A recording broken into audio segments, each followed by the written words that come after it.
Hello friends, welcome back to my YouTube channel the speaking stars. मैं हूं आपकी astro friend Shivani. आशा करती हूं आप जहां भी हैं मस्त हैं, स्वस्थ हैं।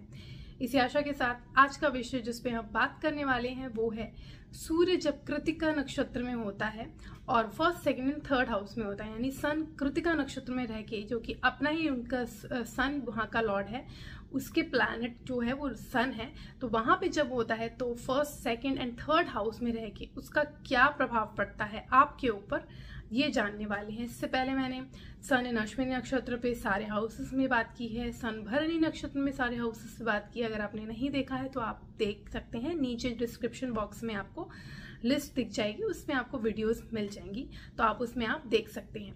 उसी को आगे बढ़ाते हुए आज हम सन इन कृतिका नक्षत्र इन हाउस 1, 2 एंड 3 पे बात करने वाले हैं।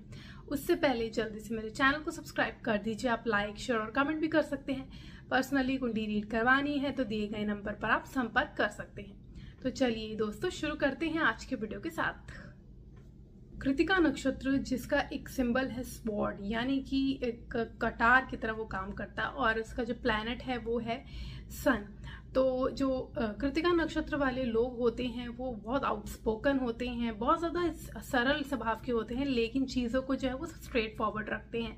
और सन जो है जो कि खुद ही प्लैनेट, जो आपकी सोल है, आपकी वाइटैलिटी है, आप कितना स्ट्रेंथ है, आप में कितनी कॉन्फिडेंस है, विल पावर कितनी है, वो जताता है। तो फर्स्ट हाउस में जब आता है तो सबसे पहले तो वो आपको एक स्ट्रॉन्ग लीडरशिप क्वालिटी देता है। तो फर्स्ट हाउस में जब कृतिका नक्षत्र में सन होता है तो इंसान के अंदर एक लीडरशिप क्वालिटी होती है, चार्ज लेने की, चीज़ें संभालने की। कोई भी आप काम देंगे, उसका चार्ज लेंगे, उसको पूरा करेंगे डेडलाइन से पहले, और लोगों को साथ लेके चलना, एक ट्रू लीडर की जो क्वालिटी होती है इनमें बखूबी होती है। Secondly, they are very determined and will powered.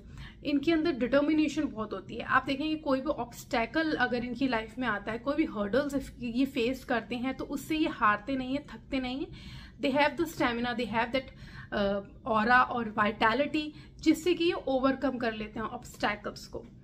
Thirdly, इनके जो लाइफ में, क्योंकि इनका दिमाग जो होता है बहुत क्रिएटिव होता है, तो इनकी लाइफ में इनके लिए डांस, म्यूजिक, आर्ट, ये जो है इसकी तरफ इंक्लिनेशन ज़्यादा होता है। तो अगर ये ऐसी फील्ड्स में ज़्यादा इन्वॉल्व हो तो इनके लिए बहुत ज़्यादा अच्छा रहता है, क्योंकि एज अ हॉबी वो है, और आप हॉबी को अपना प्रोफेशन बनाएंगे तो आपके जो क्रिएटिव एक्सप्रेशन होते हैं वो ज़्यादा इवॉल्व हो पाते हैं। फोर्थली, इनकी फिजिकली बहुत स्ट्रांग होते हैं, वाइटैलिटी बहुत होती है, यानी कि दे हैव द स्ट्रेंथ, क्योंकि सन एक तो फर्स्ट हाउस में वैसे ही आपकी वाइटैलिटी बढ़ाता है। Secondly, Krittika nakshatra is also about the planet sun. तो दोनों जब मिक्स हो जाते हैं तो आपके लिए इतनी आपके अंदर स्ट्रेंथ आ जाती है, कॉन्फिडेंस आ जाता है कि आप बहुत बोल्डली चीज़ों को, अगर कोई छोटी मोटी बीमारी भी आ जाए तो आप उसको स्ट्रेंथ के साथ, चाहे फिजिकल हो चाहे मेंटली हो, आप उसको फेस कर पाते हैं। नेक्स्ट होता है कि इनकी थोड़े से ईगोइस्टिक होते हैं, क्योंकि इनको लगता है कि इनकी बातें जो है वो सबसे ऊपर हैं और ये लोगों को डोमिनेट करना चाहते हैं। जैसे लीडरशिप क्वालिटी इनकी अच्छी होती है साथ लेकर चलने की, लेकिन जैसे ही कोई इंसान इनके ऊपर आने की कोशिश करता है तो इनको अच्छा नहीं लगता और इनकी ईगो आ जाती है कि मैं इसकी बात क्यों मानूं। तो ये चीज़ तो प्रॉब्लमैटिक, इनको थोड़ी प्रॉब्लम्स इनको क्रिएट कर देती है। एंड लास्टली, एग्रेशन, क्योंकि सन है अश्विन, जो नक्षत्र है इनका कृतिका नक्षत्र, तो वो जो है वो कहीं ना कहीं इनको एक, क्योंकि जैसे हमने बताया स्वॉर्ड होता है उसका सिंबल, तो एक इनका जो बोलने का तरीका होता है बहुत ज़्यादा ब्लंट होता है।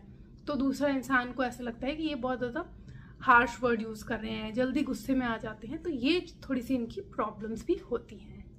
सन कृतिका नक्षत्र में जब सेकंड हाउस दूसरे भाव में होता है तो सबसे पहले they are very passionate, very assertive about accumulation of wealth, यानी कि इनको पैसे, वेल्थ क्रिएट करना, अपनी जो प्रॉपर्टी है उसको मेंटेन करना, उसको आगे बढ़ाना, इनका बहुत ज़्यादा उसके लिए पैशनेट रहते हैं। क्योंकि एक तो सबसे पहले सन है जिसमें पैशन होता है, सेकेंडली इनका जो कृतिका नक्षत्र है that is also about having the passion, having that fire to work for whatever they have in their mind। तो second house which is about accumulation, जो कि आपकी सेविंग्स का होता है, जो आपके मॉनेटरी गेन्स का होता है, फाइनेंशियल गेन्स का होता है। फाइनेंशियल एक्यूमुलेशन का होता है एग्जैक्टली। तो वहां पे ये लोग जो होता है पूरा फोकस के साथ वर्क करते हैं और डेडिकेशन के साथ इनको जो चाहे जितनी प्रॉब्लम आए ये उसको उसमें जो है आगे बढ़ के अपना एक्यूमुलेशन कर ही लेते हैं। Secondly they have very sharp tongue, बहुत ज़्यादा, जैसे मैंने बताया क्योंकि सेकेंड हाउस स्पीच का भी होता है, तो इनकी जो टंग है वो बहुत शार्प होती है, ब्लंट होती है, दे स्पीक। तो कभी कभी क्या होता है क्योंकि Kritika nakshatra is all about sword, तो जैसे बोलते हैं तीखी जाती है, लोगों को बुरा भी लग जाता है। थर्डली क्योंकि इनकी एक्यूमुलेशन ऑफ वेल्थ में पैशनेट तो होते हैं लेकिन उनको प्रॉब्लम आती है क्योंकि यहाँ पे सन है और इंसान जो होता है वो पैशनेट तो रहता है यहाँ पे, लेकिन कृतिका नक्षत्र ऐसा नक्षत्र है जो थोड़ी सी प्रॉब्लम्स के हो के गुजर के आगे लाइफ में बढ़ता है। तो इसलिए इनकी लाइफ में भी प्रॉब्लम्स आती हैं, उससे गुजर के ही ये, क्योंकि इनके पास डेडिकेशन इतनी होती है, इनके पास कॉन्फिडेंस होता है कि आगे बढ़ जाते हैं। नेक्स्ट इज इनकी फैमिली में प्रॉब्लम हो जाती है क्योंकि second house is also about family and sun जैसा प्लैनेट, फायरी प्लैनेट जब फैमिली में जाए तो जहाँ पे एक सौम्य प्लैनेट जैसे मून या वीनस, ऐसे प्लैनेट्स की ज़रूरत होती है। जब आप अपनी फैमिली के साथ होते हैं तो आप अपने मन से प्यार से डील करना चाहिए। तो यहाँ सन है तो वहाँ पे कॉन्फ्लिक्ट क्रिएट हो जाती है क्योंकि आप जब डोमिनेट करने की कोशिश करते हैं अपने फैमिली मेम्बर्स के, अपने जो व्यूज़ होते हैं उसको थोपने की कोशिश करते हैं, तो प्रॉब्लम्स यहाँ पे क्रिएट होना पॉसिबल हो जाता है। तो ये चीज़ें थोड़ी सी प्रॉब्लमेटिक हो जाती है।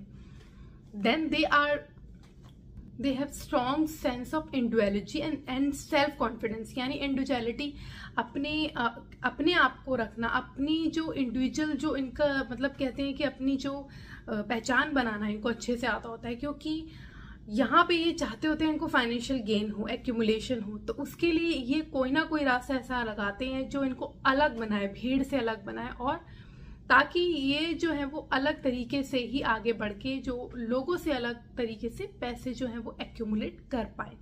तो स्ट्रॉन्ग सेंस ऑफ इंडिविजुअलिटी होती है, सेल्फ कॉन्फिडेंस होता है। नेक्स्ट इज इनकी फैमिली वैल्यूज बहुत करते हैं ये, अपनी इनकी जो फैमिली वैल्यू होती है जो कि सेकंड हाउस देखी जाती है। तो सन जैसा प्लैनेट जब जो परंपरा वाला एक प्लैनेट होता है, sun is you about your father, तो आपके एक लिनेज का भी एक तरीके से वो कहीं ना कहीं डिनोट करता है। तो वो इंसान जो होते हैं ऐसे, वो अपनी परंपरा जो भी वैल्यूज हैं उनको आगे बढ़ाने में विश्वास रखते हैं और वो करते भी हैं। इनको ये चीज़ें जो है वो अच्छी लगती हैं क्योंकि ये चाहते हैं कि इनकी जो फैमिली की वैल्यूज हैं वो आगे बढ़े। They have a talent for public speaking and communication. Second house में बेशक आपकी जो वाणी होती है वो आपकी फैमिली मेम्बर्स में, क्योंकि आपकी बहुत ज़्यादा डोमिनेटिंग, बहुत ज़्यादा अपीलिंग होती है, तो फैमिली में आपको वहाँ पे थोड़ी सी ईज चाहिए होता है। लेकिन जब हम बात करते हैं पब्लिक स्पीकिंग की, अगर आप पब्लिक स्पीकिंग वाले प्रोफेशन में हैं तो वहाँ पे आपके लिए ज़बरदस्त काम करती है क्योंकि इंसान का जो प्रभुत्व जो है वो लोगों पे बहुत ज़्यादा काम करता है और कह सकते हैं कि लोगों पे इम्प्रेशन बहुत अच्छा छोड़ देता है। तो ये एक प्लस पॉइंट इनके लिए काम करता है। सन जब कृतिका नक्षत्र में आपके थर्ड हाउस में होता है तो सबसे पहले तो वो आपकी जो कम्युनिकेशन स्किल्स है उसको एक्सीलेंट कर देता है। आप कह सकते हैं अगर आप मार्केटिंग की फील्ड में हैं वहाँ पे आपके बहुत ज़बरदस्त काम करता है क्योंकि आपकी जो स्पीच है वो third house is about how to do advertisement. तो एडवर्टाइजमेंट की फील्ड में है या मीडिया की फील्ड में है तो वहाँ पे आपको जो होता है आपके इम्प्रेशन छोड़ देता है लोगों के ऊपर। आप जो कॉन्फिडेंस से बात करते हैं, जिस तरीके से चीज़ों को रखते हैं, चाहे आप किसी चीज़ की एडवर्टाइजमेंट कर रहे हो तो आपका जो तरीका ऐसा होगा कि अगर आपकी जो प्रोडक्ट है वो अगर 70% है तो आप उसको 110% बता के जो है उसको सेल कर दोगे, ये तरीका आपका होता है। तो आपकी एक्सीलेंट कम्युनिकेशन इंटेलिजेंट स्किल्स होती हैं यहाँ पे। सेकेंडली आपका यहाँ पे ईगोइस्टिक थोड़ी सी अप्रोच हो जाती है क्योंकि इंसान यहाँ पे सोचता है कि उसको सब कुछ आता है तो वो प्रॉब्लम्स क्रिएट कर देता है और लोगों के साथ उसका मिल के रहना थोड़ा सा प्रॉब्लम क्रिएट कर देता है। तो यहाँ पे इस चीज़ में थोड़ा इसको इश्यूज क्रिएट हो जाते हैं एंड एंगर इश्यूज भी होते हैं क्योंकि इंसान जब इतना पावरफुल स्पीकिंग वाला होता है तो वो बात करता है, लोगों पे इम्प्रेशन जमाता है, उसके पास सब चीज़ें होती हैं, कॉन्फिडेंस होता है, तो कभी कभी चीज़ें जब उसके फेवर में नहीं होती तो वो एग्रेसिव इंसान वहाँ पे हो जाता है। ऐसे इंसान का माइंड बहुत ज़्यादा शार्प होता है, मतलब कि इंस्टेंटली डिसीजन कैसे लेना है इनको पता होता है। आप देखेंगे कि कोई भी जैसे कोई ऐसी सिचुएशन आ गई है जहाँ पे इमीडिएट आपको कोई स्टेप लेना है, या कुछ ऐसे सर्कमस्टांसेस आप फेस कर रहे हैं या क्राइसिस आ गए हैं, तो वहाँ पे कैसे शार्पली आपका माइंड यूज़ करना है और अपनी स्किल्स जो है यूज़ करने हैं, उनको अच्छे से आता होता है। और ये लोग जो है वो इंस्टेंटली उसका डिसीजन लेते हैं और उसमें जो वर्क करने के एग्जीक्यूट करने लग जाते हैं। तो very good at taking instant decision and उनकी स्किल्स बहुत अच्छी होती हैं। एंड लास्टली कि इनकी ऑर्गेनाइजेशन स्किल्स बहुत अच्छी होती है, मैनेजमेंट स्किल्स बहुत अच्छी होती है, कैसे चीज़ों को मैनेज करना है, आगे बढ़ना है, एग्जीक्यूशन कैसे करनी है, इनको पता होता है। तो हर चीज़ को एक प्लानिंग के साथ आगे बढ़ाना, एग्जीक्यूशन पे फोकस रखना, और पहले प्लानिंग करो और फिर ऑर्गेनाइज करना चीज़ों को। जैसे जो भी आप एक फर्म में होते हो तो आप ऑर्गेनाइज करते हो चीज़ें, तो ये इनके अंदर बहुत अच्छे से होता है, जो कि इनको काफ़ी बेनिफिट्स देता है और बेनिफिशियल रहता है इनके लाइफ में, इनके लिए प्रॉस्पर करने के लिए। आज के लिए इतना ही। मेरी नेक्स्ट वीडियो में मैं सन इन कृतिका नक्षत्र पर 4th, 5th and 6th house में इसका कैसा प्रभाव होता है इस पर बात करूंगी। For that stay tuned, stay connected, do subscribe my channel and नीचे दिए गए बेल आइकन को जरूर प्रेस कर दीजिए ताकि आपको मेरी लेटेस्ट अपडेट मिलती रहे। तब तक के लिए ओम शांति, thank you and take care.